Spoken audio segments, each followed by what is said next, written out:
Boa noite a todos, eu sou o professor Johnny e hoje é a nossa terceira lição que iremos falar sobre eleição e predestinação. Isso aí é uma situação que qualquer pessoa que estuda teologia sabe que isso aqui, dependendo da mente doentia, da maneira como é estudado, isso aqui pega fogo, porque esse é um assunto para os polêmicos. O que é uma pessoa polêmica? É uma pessoa que precisa de um polo, ou um polo A ou um polo B. Se a pessoa crê na predestinação de uma forma em que a soberania de Deus é exaltada de tal forma em que o homem não tem nenhuma capacidade de escolher, ele faz parte de um polo. Agora, de um outro polo, vem tratando mais de uma situação em que o homem coloca a sua escolha como sendo meio que extremamente elevada, ao ponto de que a soberania de Deus aí é diminuída e o homem, através da sua escolha, define tudo. Mas eu quero dizer uma coisa para vocês: eu não sou nem do polo B e nem do polo A, ou seja, eu não sou nem calvinista e nem arminiano, porque eu não sigo esses homens, eu sigo a Cristo. Cristo é a minha chave hermenêutica, Ele é que me dá a condição de eu aceitá-lo de acordo com aquilo que Ele me ofereceu gratuitamente, que é o sacrifício na cruz pelos meus pecados. Aí eu estou centralizado, eu não estou em polo nenhum. Agora você que me ouve, fique à vontade, eu vou colocar situações aqui para falar de uma forma mais clara possível. Claro que às vezes existem algumas pessoas que acreditam tanto nessa questão de que Deus já predestinou umas para a vida eterna e outras para a condenação eterna, e são tão radicais nesse assunto que às vezes nos irrita em achar que Deus cria o ser humano exatamente para a perdição e cria outro exatamente para a salvação. Isso aí eu não consigo entender isso com o oferecimento do sacrifício de Cristo para todos aqueles que crerem, né? Então a grande questão então aqui a Revista Escola Dominical, no tópico 1, fala os eleitos para uma vida santa e irrepreensível. E o subtópico fala aqui sobre a eleição divina. Eleição traz a ideia de escolha.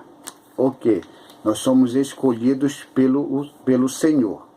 Escolhido de qual forma? Porque quando falamos de eleição, no pensamento humano, é claro que existem alguns candidatos aí dentro da política que faz algum investimento através de cartazes, através de propagandas, para que dessa forma eles consigam ser reconhecidos e eleitos segundo aquilo que eles apresentaram de positivo. Isso é um pensamento humano na questão de eleição e os eleitos. Mas quando parte para uma visão mais ampla, uma visão mais sólida em Deus, as coisas mudam. Você não precisa apresentar nada e nem méritos próprios para que dessa forma você fosse reconhecido como eleito. Porque a eleição de Deus é muito diferente como é a eleição humana. A eleição de Deus, ela está muito centralizada no amor e na graça. É exatamente isso que você está me ouvindo, na graça de Deus, que é oferecida gratuitamente para todos aquele que nele crer. Então, você precisa crer e para ser eleito no Senhor. Então eu fiz algumas coisas aqui no que diz respeito às pesquisas próprias e pessoais, e eu achei muito interessante algo que alguém colocou aqui sobre no que diz respeito à presciência de Deus. E cita aqui um exemplo bem interessante. Na porta de fora da salvação, lemos: quem quiser pode vir. Quando entramos por essa porta e somos salvos, lemos do outro lado da porta: eleitos segundo a presciência de Deus. O que ele quer dizer é que existe um grande mistério para todos aqueles que são anunciados o Evangelho. A ordem é sempre para vir, o convite é sempre para vir. Mas depois que você aceita e crê, no outro lado você entende que estava ligado à presciência de Deus para te colocar como eleitos do Senhor. Porque quando a gente fala de algo que está relacionado a prever não significa, na presciência de Deus, fixar. Ou seja, Deus previu todas as dificuldades que surgirão à nossa frente e que Ele pode nos guardar e nos guardará de cair. Então não seria muito justo da parte de Deus colocarmos numa situação onde nós não podemos decidir. Então eu fico muito pensativo sobre as pessoas que são muito radicais acerca de que a presciência e a predestinação, eleição, são coisas muito diferentes, mas a predestinação é o que causa mais confusão na cabeça das pessoas. Eu não estou aqui para ficar de um lado ou do outro, mas alguma coisa eu quero colocar aqui para as pessoas que são muito radicais em acreditar que uns vão se perder e outros vão ser salvos. Então eu quero ler aqui algo muito importante para vocês. Algumas sugestões para aquelas pessoas que creem na predestinação. Elimina o julgamento do ser humano. Olha o que diz.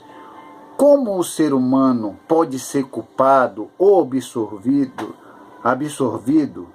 de algo que lhe foi determinado e que não dependeu da sua vontade?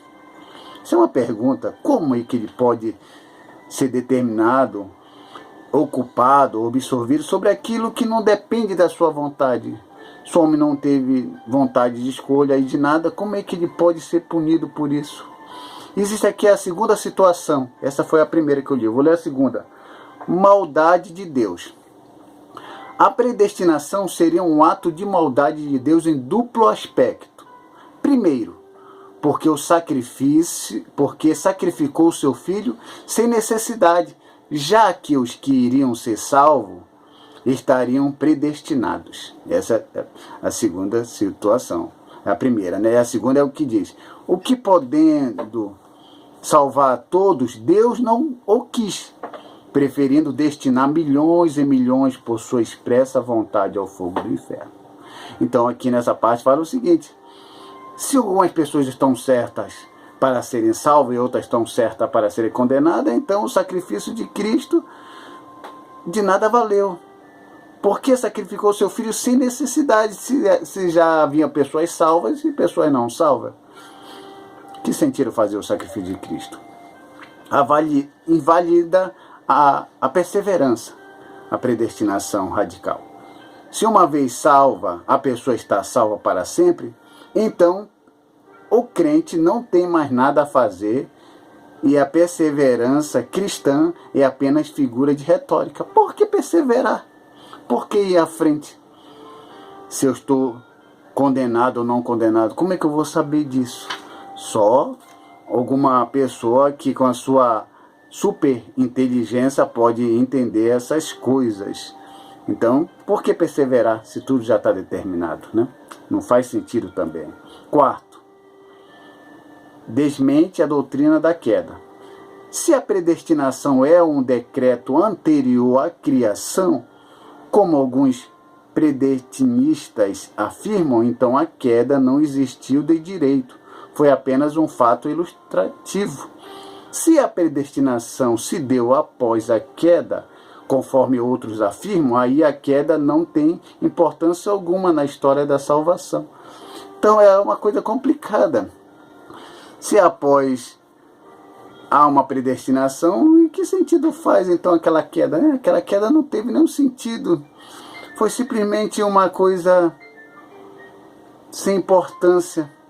Adão e Eva pecam, mas para que eles pecaram ou não pecaram não faz nenhum sentido, porque já estava tudo predestinado, já estava tudo certo, e as pessoas seriam já avaliadas conforme Deus quis lá na fundação do mundo, uns salvam, outros não salvam. E o quinto aqui, se Deus é justo, é amoroso e imparcial, por que faria acepção de pessoas antes mesmo de terem nascidas, sem lhe dar oportunidade alguma? Isso é complicado. Sem a pessoa ter nascido, já ter da parte de Deus já esse destino de ir e sofrer a eternidade, já na perdição ou salvação, antes de terem nascido. Então as pessoas falam que desde a fundação do mundo, aqueles conhecidos antes da fundação do mundo são eleitos, e os eleitos são predestinação. E essa eleição é certa a todos os crentes pelo simples fato de eles crerem. Então eu digo uma coisa a vocês, o segredo é crer em Jesus Cristo e entender e aceitar o seu sacrifício na cruz, porque esse é o caminho da salvação. Claro que a tendência é mostrar, através da revista aqui da Escola Dominical, que nós, uma vez eleitos, devemos corresponder a isso que Deus nos entregou, através da sinceridade, através de condições que nos façam pessoas melhores diante dessa sociedade. Não mentir, não roubar, não furtar, não colocar outros deuses no lugar do Deus verdadeiro, e seguir fielmente e crer no que está escrito, porque Deus amou o mundo de tal maneira e que deu seu Filho a todos aquele que crê e que não pereça, mas tenha vida eterna. Então a predestinação é isso. Você está predestinado à salvação. Agora você precisa quê? Antes, destino. Então existe algo que na presciência de Deus ele sabe, mas ele não fixou.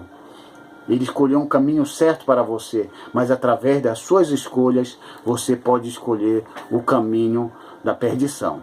A predestinação é simplesmente uma discussão teológica. Eu deixo a discussão teológica de lado e me concentro em Cristo, porque é isso que deve ser, é isso que deve acontecer em nossas vidas, porque é assim que a verdade traz aos nossos corações.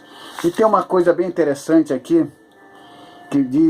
que fala assim: não devemos ir além da posição que a palavra de Deus nos leva. Sempre haverá algum mistério sobre a eleição que nunca podemos explicar ou imaginar totalmente. Essa é a grande realidade.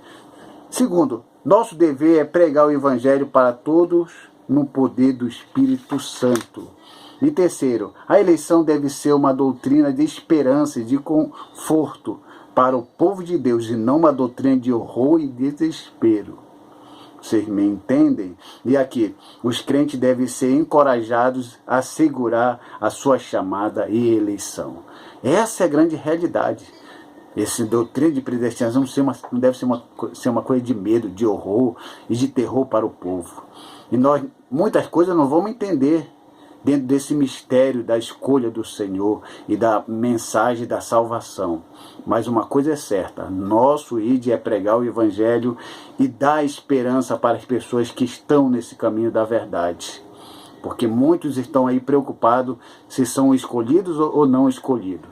Mas nós que estamos aqui pregando a palavra do Senhor, devemos crer que nós fazemos parte daqueles que são eleitos no Senhor.